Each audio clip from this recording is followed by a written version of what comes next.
Mayong adlaw, another day in my life as a makeup artist. Subong ng mga adlaw, may ara kita schedule sa Oton, Iloilo for a surprise birthday party. And this was recommended by a co-makeup artist, G. Thank you so much. Kagang venue natin subong, ara sa Sheraton Boutique Resort, diri sa Oton. Isa ini siya sa pinaka naming resort diri sa Iloilo, giving us Thailand feels. So pagkabot ginamon nag-set up kami dayon because we only have like around 2 hours or more to finish 3 heads for hair and makeup. And of course, we have to sanitize everything. Antes kami mag-umpisa sa hair and makeup, kin-offeran kami ni ma'am sa breakfast. Syempre, para may energy na naman kami. Thank you so much good ma'am sa pa-breakfast. And right after that, nagdiretso na kami balik sa room para makastart na. Nag-testingan ko niya ang mga boodles halin sa TikTok, Luster Eyelashes, kag Maybelline Teddy Tint.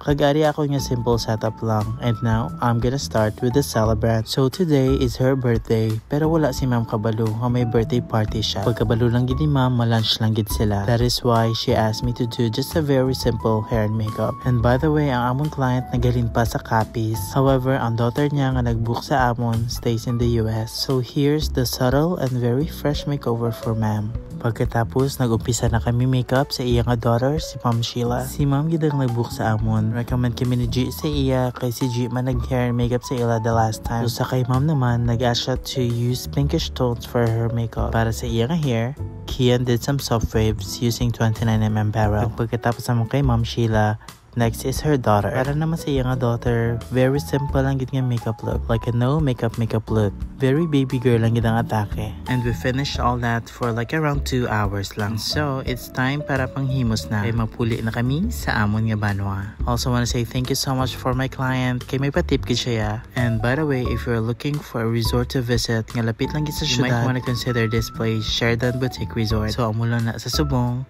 Always remember, #BeBeautiful inside and now. Bye-bye!